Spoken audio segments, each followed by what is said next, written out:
Hello and welcome. My name is Mark Tyoxin, and this is the Witchy podcast, where we talk about all things witchy and many things not so witchy. With me today is Roxy Sewell. She's a priestess, therapist, and also many other things.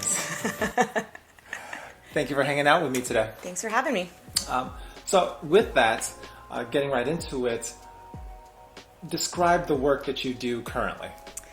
The work that I do currently, because it's always evolving and changing. So I am a trained therapist. I specifically work with individuals on the autism spectrum, more importantly, non-speaking individuals. So these are individuals who would present that they have zero speech, but they communicate through spelling on a letterboard or using a keyboard or alternate forms of communication. So my therapy sessions with them, we do shadow work, we pull cards, we do rituals. When did you start, because I don't think, unless you did, Yeah. Let me ask you, did you start out doing this therapy using those sort of witchy tools? No. Okay. And then how long ago, time-wise, would you say that you began to integrate sort of these more witchy tools? Slowly and on accident, about 6 years ago. Wow, that long ago. Yeah. Okay. And then intentionally, so not accidentally, but just choosing to shift my business completely after the COVID quarantine. Oh, okay. So, Yeah. Okay. So like in the last year-ish, really? Yeah, because so I went to school for traditional therapy, so they're not teaching you to Right. do all this stuff. And I worked at a school for about 6 years, a therapeutic school. So it was very academic based. As you were tiptoeing into it or accidentally, what were the sort of tools that you first were like, oh, let me try this, and then I'm getting some results? So the place that I worked at was academically based, and so I began to weave in academics. So talking about the life cycle of a star and relating it to our souls, or learning about artists who have synesthesia, because a lot of my clients have synesthesia, to talk about seeing auras. And Real quick, what's that? when your senses combine. So you hear a trumpet, but you might see yellow. Or, Oh, okay, yeah. All right. Is it like a taste? Yeah, Green? all the senses. Yeah, it's very cool. And I was actually learning from them. So they were disclosing to me things that they experienced. And so I was trying to find tools for them to make sense that they are welcome and beautiful humans. And so I did that first with academia and like almost like journal writing and group discussions. And then that just really morphed into complete priestess program for autism. What do you mean? Like now, my clients, we come in and we pull cards, or say they are working through big changes. So we will do rituals. Okay. So backing up. Yes, sorry, it's a lot. So you're doing sort of what we consider regular sort of sessions, and then how do the tarot cards get introduced? Or how did they?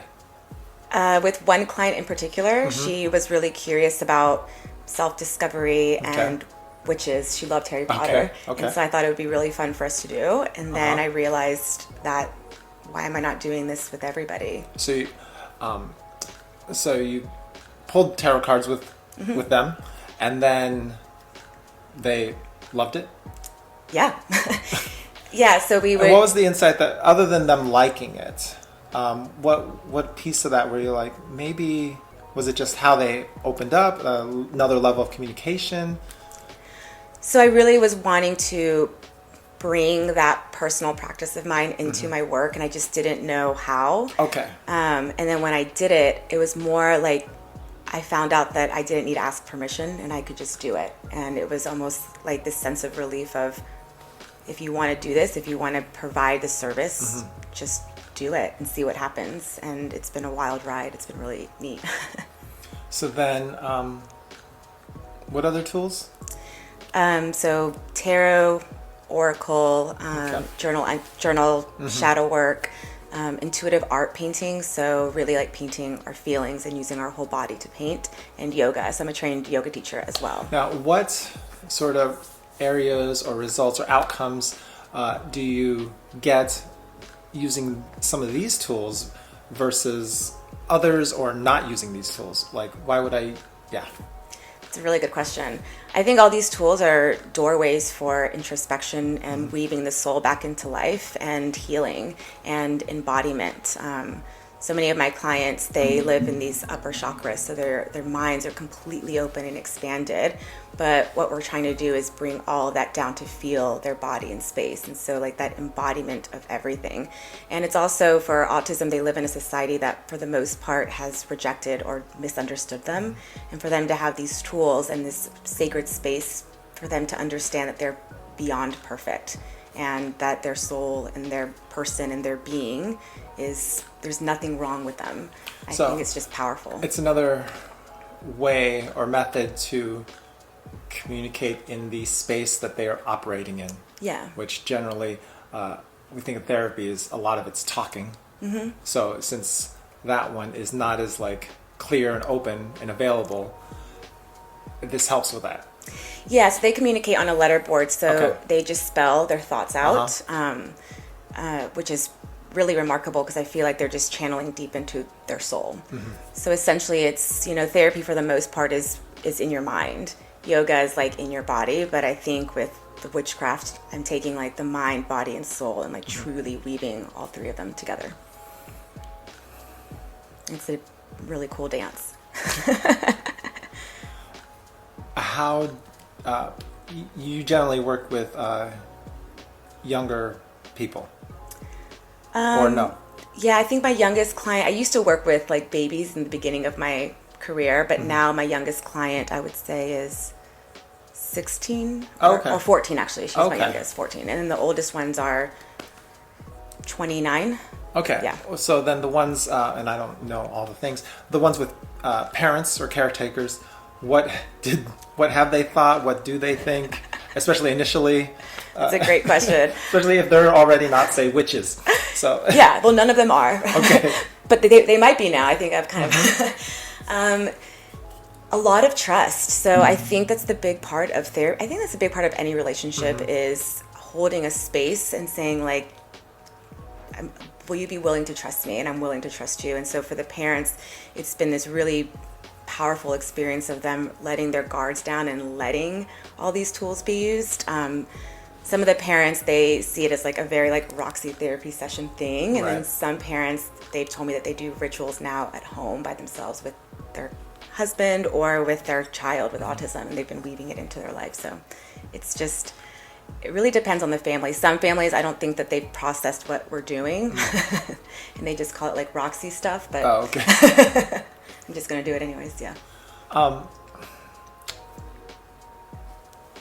What, I don't know, some things that, I'll come up with a question. Yeah. I will say I also host healing circles. I took a break off of winter because I work with the seasons, and so for me, winter was just like this huge inner winter of for myself. But I started about 2 years ago, or maybe a year ago, something called an evening of myth and healing. So they're healing circles where we evoke goddesses, and it's an evening of myth and healing. Yeah. Okay. And then we like do ritual for the goddesses, but it's really for us, and it's for the non-autistic community. So it's Which goddesses in general? We've done Gaia, Demeter, Persephone, Hera. It just depends on really who I'm working with, and then I just bring that out. So then going back even more, tell us about your sort of journey to Witchy. How young would you say, or you'd like to say, like you kind of started or got the inkling of like there's more? So I grew up Catholic, and I'm Latina, and so Latinos, it's a different kind of Catholicism where it's Mary-centered. Now I can retrospectively look back and be like, it's divine feminine centered, but I just didn't have the words back then. So I was always deeply spiritual in that sense. I always knew that there was something else out there. But my journey to witchiness and kind of separating myself from Catholicism happened when I went through a really bad depression. And I was previously married and we got divorced. And that divorce just propelled me into what I call like the dark night of the soul. It was just, I was numb, I left my body, I dissociated, I was extremely depressed. And with that, I disconnected from everything, including anything spiritual. I was just like, there's nothing out here, nothing makes sense, I'm just floating in this space. And then I just started having what I guess is like a really intense Kundalini rising. I would start having past life visions and dreams with snakes, which is like my big spirit guide. Yeah. And just really beginning to like, my whole world I felt just got like turned on its axis. And it was scary. Okay. I was going to say, did you know anything about this before it was like started happening? No. So all of a sudden you're like having this experience and... Yeah, it was terrifying. And so I stumbled into a yoga studio because I was just trying to, I don't know, I think I was just trying to survive. And I was like, okay, well, yoga, I can just sit in the back of the room and move my body and kind of zone out. And as, I don't know if you're a yogi, but yoga is so much more. It's everything. And so I began to like really come alive on my yoga mat. It was like my mat became like my own universe. Wow. I could take up space, but in a time in my life where I wanted to like shrivel away and die. If I fell, I had to get myself back up. Yoga is deeply metaphorical as well, of like just the whole practice is like a ritual. And my yoga teacher, who is my first spiritual mentor, her name's Elizabeth Rowan. She officiated my wedding. Oh, wow. She was teaching, and she was like, I do one-on-one with clients. And I had no idea what any of that even meant. But I was like, I just feel like she will understand something. So we started working with each other one-on-one, and she introduced ritual into my life. And that's when I began to really be able to name what was happening. And that, I feel like it was just my big initiation into witchcraft, priestess, magic. I feel like your sort of initial yoga experience is what many people wish they had, as far as like, my mat is my universe. Oh yeah. And it's so deep, and not just, I exercise with some yoga. Yeah. So that's excellent. Yeah, it was, yeah. Okay, so then, are you yogi? Did you do the hours of training? Or? Yeah, I'm a certified yoga teacher. Okay. Yeah. Excellent. And then, so from there, what sort of next steps, or how did you sort of evolve into who you are today, as far as like mentors or tools? So yoga really became my main thing, yoga and traveling. Shadow work was always part of my practice when I started working with What do you mean by shadow work for you? Shadow work is what I call going into the underworld, like our underworld. So the unconscious, the fears, the trauma. My background is for mental health is in traumatology, and then I got into developmental stuff. So I understand trauma really, really, really well. So shadow work is that little girl that I hated that walked down the aisle, forgiving her. You were trained in it and understood it, and then you sort of had your own trauma as far as that. Yeah. And you realized, it's a crazy story. I need to really come at it. Yeah, I need to give myself this medicine. And really what it was that I hated myself and I hated my story. And so it was this ultimate journey of self-forgiveness. And rather than rejecting this past version or this past experience, it was, can I turn back around and love that version of me like fiercely? And you can't just do that overnight. It's like this like eternal practice over and over. And what I love about shadow work is like every time you think that you've reached a level of self-forgiveness, there's another door and you go deeper. And so it's like this like spiral of like, you're just like communing with yourself, the parts of yourself that you thought you'd never wanted to exist, or the parts that you're like bringing up and being like, oh, these are like my most holy parts. It's like alchemy, but in its purest sense. It's really awesome. It's tricky. I mean, even just on, I don't know. I've also had to do a lot of work around forgiving myself and releasing a lot of judgments and everything else, and you don't even realize how much you are, because there's always this level of like, I don't like to judge people, you want to be nice outwards, but then it's like, how kind of mean are you to yourself? And this is obviously, however long you're alive, decades worth of sort of hurt that you've been feeling toward yourself, you know, even if it's the sense of kind of, even on another level, I remember I'll look at photos of me in the past and remember thinking how sort of bad I felt about myself. Yeah. And then you look at the photo and you're like, I looked amazing. And like, that's, you know, the superficial, like, but it body dysmorphia sort of level, but it's like, I was so mean to myself, and it's about these things, and that carries out to like the rest of your life as far as in the past, and you're like, I really need to forgive and then going forward, it's like a constant reminder to yourself, like, I need to not judge myself so harshly on these things, because in the moment back then, you didn't think it was that harsh, but looking back, you're like, that was kind of awful, and you wouldn't want that on anybody else, but you do it to yourself. And it's layers, right? So it's forgiving the past version of yourself while simultaneously pausing and forgiving yourself in that moment for judging. Like, it's like this constant, like I don't know, I have this like delicious relationship with the seasons because it like teaches you to slow down. And I feel like it's the same thing of like, can I slow down enough to just continuously pause? And we're going to make mistakes. That's why we came here, to be human. But it's, can we like forgive those mistakes and love those mistakes and understand that it's all just stepping stones to understand ourselves deeper and more fully. So get deep into yoga. Yeah. And also the shadow work. And then how did you get further into, I'm sure it's not like a door and then like step and then, okay, now it's time for this one. And I'm sure it overlaps and everything. Yeah, it's all messy. And then how are you like more goddess work, and how did that get incorporated or come to you? That's a really good question. So, like I said, my whole life, actually, since I was a little girl, I was dreaming of snakes. And so snakes were like my first, I know, okay. I know, born witch, just didn't know. Yeah. And so the snakes became my big mentor. But then one day, my snake just went away. And I was like, well, where are you? Out in the ethers. And I was meditating, looking for my snake, because I really love her. Her name is Kaya. Shout out to Kaya, wherever you are in the ethers. But instead of a snake, this tall goddess came in, and I didn't really have the words for it. I was like, but it was just very like, I know this person is a new guide. And I asked her name, just like, who are you? Why are you here? And she said, my name is Hera. And I was like in Greek mythology, like in the story. Hera? Like the Hera? Roxy, your imagination's gotten really good, right? And I was like, just go with it, like trust yourself. I've been doing meditation and all this stuff for years. So I was like, I know when something is real or not real. I was like, so just go with it. So in my meditation, I was like, well, why are you here? And she said, because you did what I was never able to do, which is to leave. And at that point, I was walking into my second marriage and doing a lot of healing work on forgiving the version of me who got married in this first marriage, which was this abusive relationship.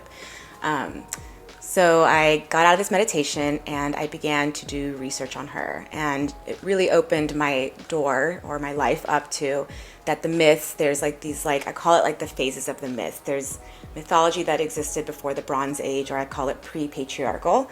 And then there's the post-patriarchy. And the goddesses, their stories before the patriarchy are very different. And so Hera's story really opened my mind to like the woman who her story has been mistold by the man. And then going into her story, witnessing it, there was like all this like mirroring of self-forgiveness. So she's what I call my matron goddess. Depending on where I am, like now I just go like, who wants to work with me? And then someone will show up. And I just dive into their stories and see how that reflects back to me. And it's like, there's this really beautiful quote that says, when one woman heals, she heals all the women who came before and after her. And I don't think that just extends to humans. I mean, we live in a quantum field. And so if you can forgive an archetype of a woman, can you liberate that archetype and invite other people to liberate that archetype within them and around them as well? It's like deep shit. Sorry, I don't know if I'm allowed to curse. No, that's excellent. Okay. So Hera comes to you and you start working with her in general. And then what sort of connections around Atlanta would you say are other landmarks as far as your journey? Ooh, good question. So I'm a big traveler. Traveling is a big part of my journey, of my life and just spiritual journey. Thailand was huge for me. I went a year to the day that I found out that my ex-husband was cheating on me. And so I went to an elephant sanctuary and worked with abused elephants. And they were the first ones that I told my story of abuse to. And so that's like a really big, that like Thailand, I just think is a holy land. Out west, the sequoias, I think is like, I don't even have words for the sequoia forest. I did the coolest ritual, if you want to hear. Which one did you go to? Or Sequoia. Oh, okay. Yeah, I did like some crazy rituals out there. Yeah. Yeah. Crazy how? Like with blood? Or? Yeah. Yeah. Leah does that too. Yeah. She's the one that taught me. Oh, okay. Oh, okay. Well, then all right. Okay. Yeah, so, yeah, I just think everywhere I go, there's like a little bit of my soul, a little bit of my healing that comes alive. Morocco, the Sahara Desert was like another one. I think with traveling, I cut off my phone and I'm just so present. And I feel like I'm just like in this complete like present state. Like I have nothing to do, no responsibilities. Right. And so it allows everything to be this like ritual. Sedona, yeah, there's everywhere. I'm a big traveler. Do you have what do you include in your sort of daily or weekly regular practice? Yoga, absolutely. Reiki, I do Reiki on myself and on plants and on just my cat who's roaming around here somewhere. And cards, but journaling is my big thing. Journaling really helps me. And then reading, I'm like an avid reader. I have ADHD, so I can't read one book at a time. What are you reading right now? I'm doing a whole deep dive into Chiron and healing through Chiron. And then I usually take something like that and then I'll read about like mythology, and then I have something in science that I read, and it's just, I like to connect dots. I'm like a big person that like, I like to see how the whole universe is woven together. Now, Leah had a priestess program, and you were part of that. Yeah. How long ago was that, actually? Too long ago. Like almost 3 years now? No, I think it was... It was before pandemic. Well, we were part of it in quarantine. So Oh, okay. we graduated last year. So it's been like a year. Oh, okay. Yeah. What led you to... actually, how did you come to know Leah first? I met Leah through my best friend, Nicole. Okay. Nicole's cousin was Leah's friend growing up. I know. You know. Okay. Who's her cousin? Heather. Okay. I think, yeah, I don't know. It's a very small world. And so Nicole was like, she came to visit. She was living in Texas, and she was like, I want you to meet this woman, Leah.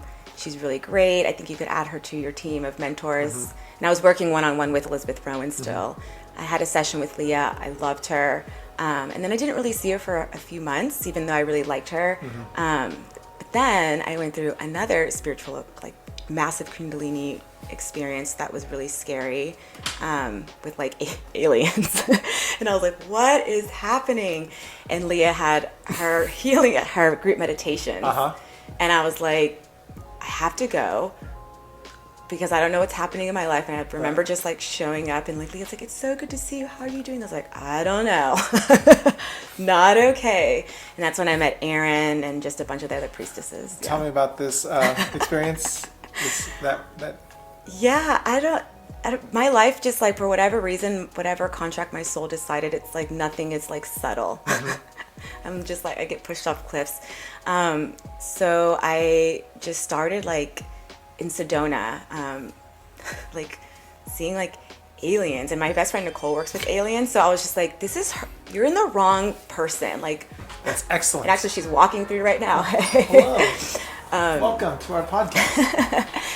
Yes, I was like, I think that you're Nicole's aliens, and I'm like, I work with goddesses, she works with aliens, like, wrong person. But then they started coming to my dreams, and it was just really intense, and a lot, and I just like needed someone to essentially tell me I wasn't crazy, and I knew that Leah wasn't gonna. Can I ask you, did you see these aliens? Can I ask what they look like? What shape what form they took in your dreams? Yeah. I've only seen one. Nicole over there has seen a lot. But mine, the one that I saw, they're like really tall, gray with like grasshopper legs. Okay. And then they changed size because every time I would see them, they'd be really big. And I'm like, but I'm so small. So then they would just get really small. They're like, does this make it easier? I was like, yes, but it's excellent. Where's my goddesses? So... What did they say to you? One of them just said that I was like here to help like merge.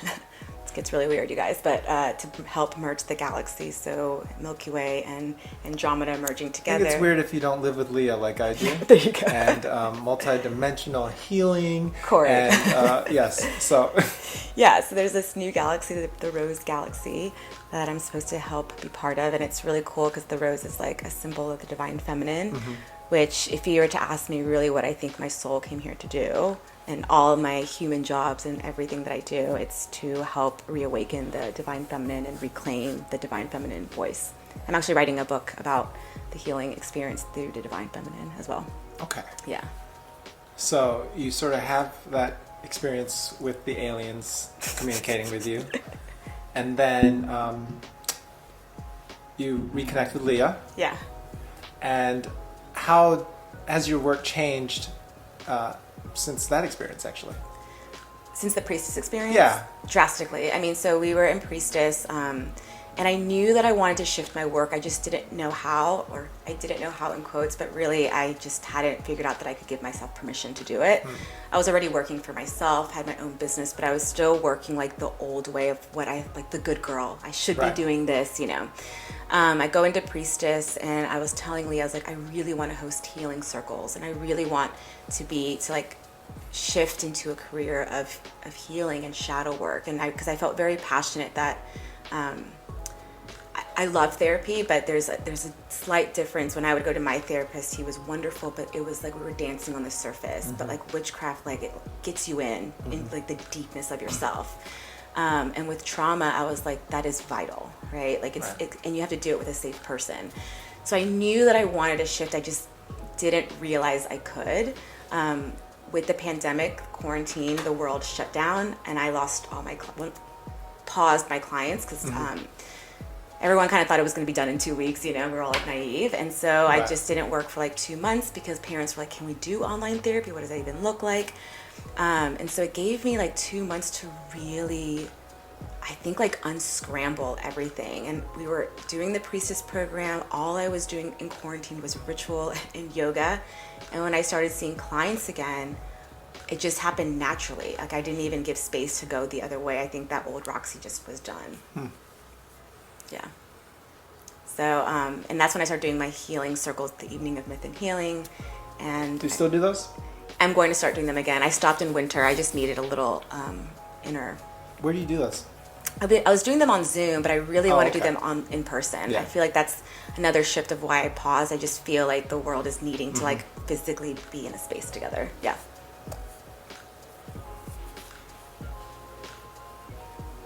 Excellent.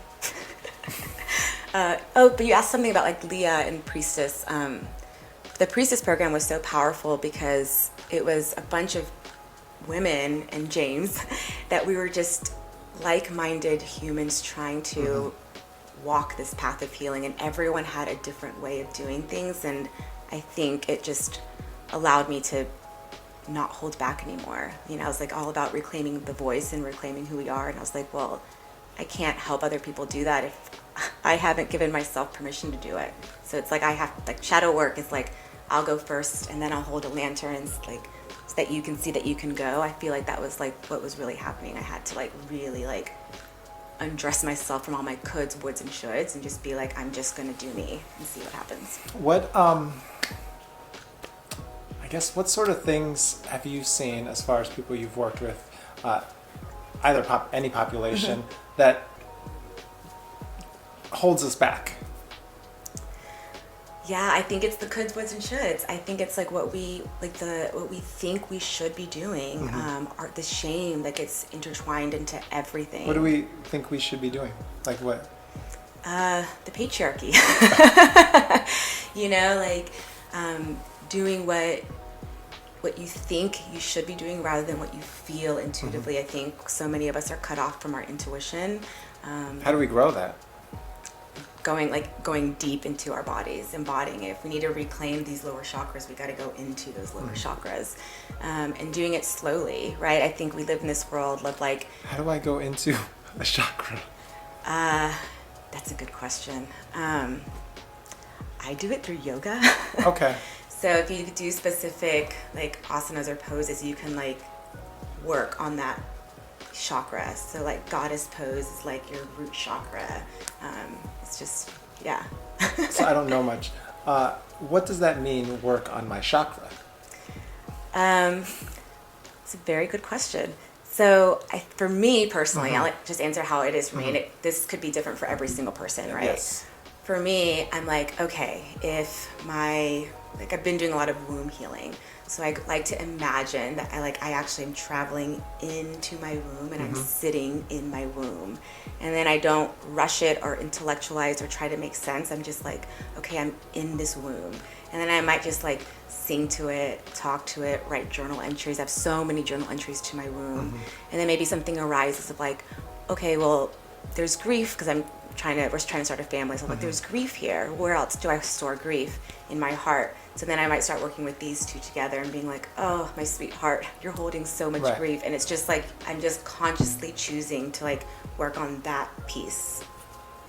It's very like slow, conscious magic. Like I always tell people that we think like Harry Potter, you flick a wand, and, you know, but magic is slow. It's like especially the moon. It's beautiful. Sort of energy, and when you connect it to your body, Yeah. right? Because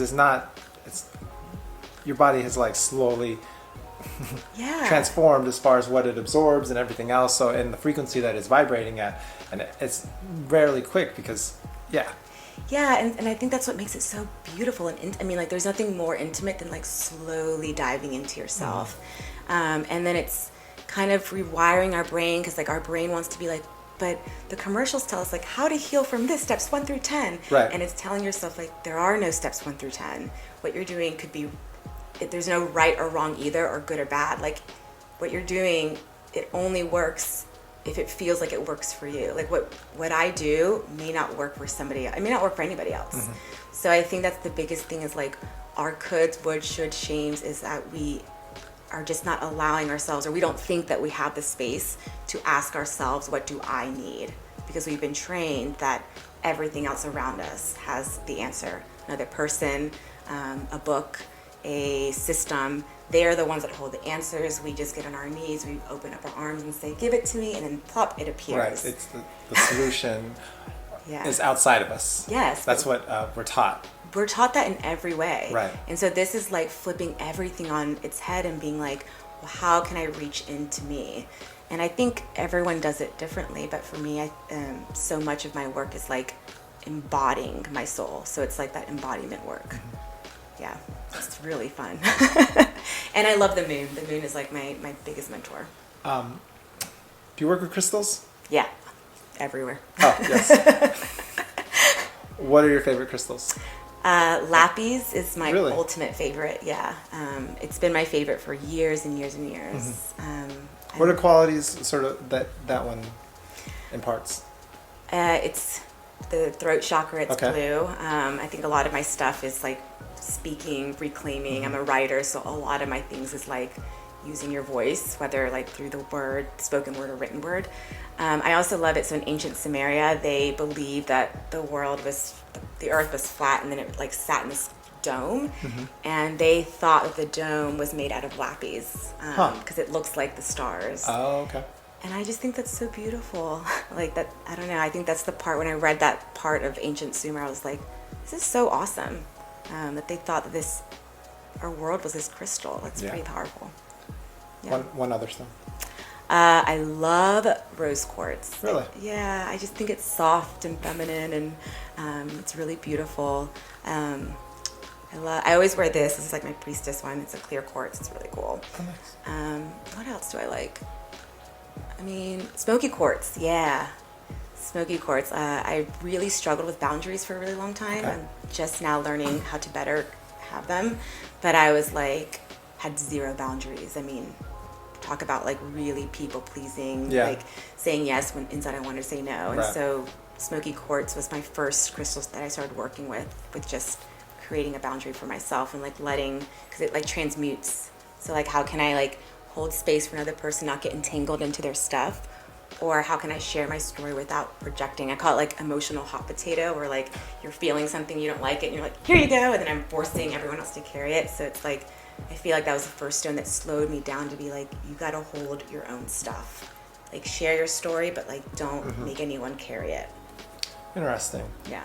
Going back, you're a writer, and you recently published in a collection. Yep. How did that come about? Telling you, my life is like really crazy. So I have been dreaming about writing a book since the beginning of my depression. Like I knew that I was supposed to tell the story. And so Elizabeth Rowan, my OG mentor, she knew, and I was in a business mentorship program with her. And I was just like, I'm just itching to like really like figure out how to do that. She happened to be in a mentorship program with a woman who owns a publishing company called Sanctuary Publishing.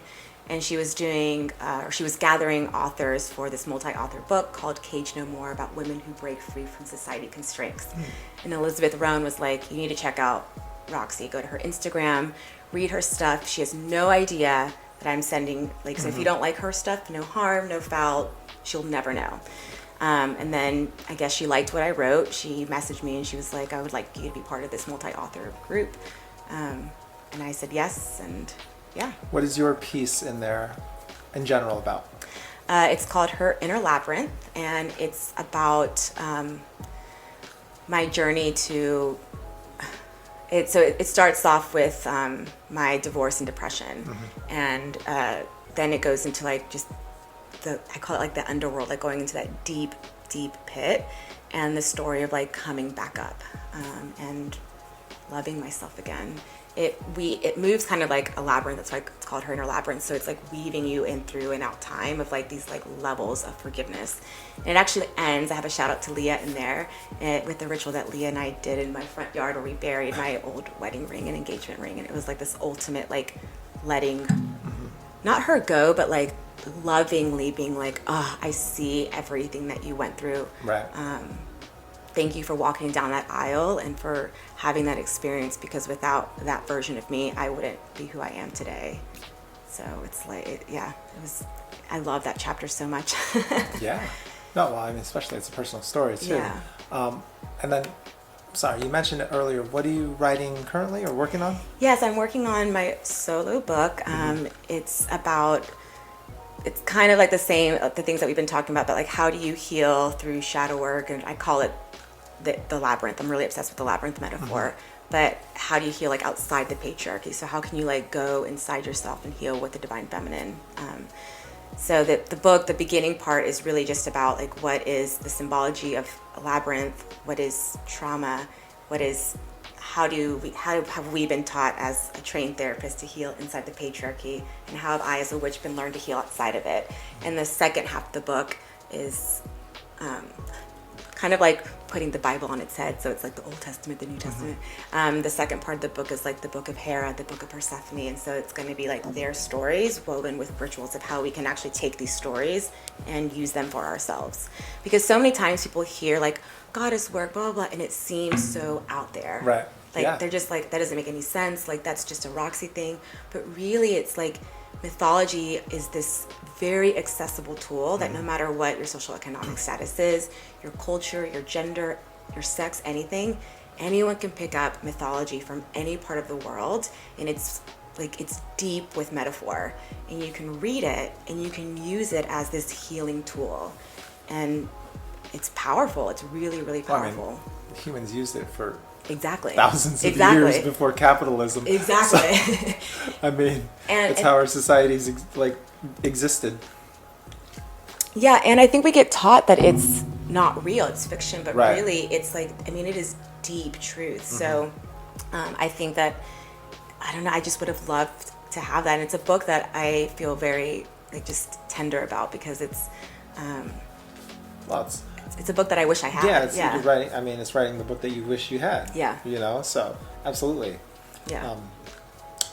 Is there anything, having gone through these last couple of years in your own journey, is there, and maybe not, is there anything you wish people knew that you could tell them, I guess? About just themselves, or what we're doing, or that your story matters. Like your life experience matters, your story matters. You're allowed to explore all your story in all of its forms, because it doesn't exist in just a single lens. Like every part of us exists as a prism. You have the right and the invitation to explore every facet of your story. Your truth matters, even if someone tells you that it's not true. You're worthy of healing. You're worthy of doing absolutely everything in your power to get to know yourself deeper. And there's nothing wrong with your way of healing, whether that's traditional or non-traditional. There's 1,000 ways to heal, and they're all perfect, all of them. And I think that's, I don't know, and I think that we're all worthy to heal. Every single human has that right.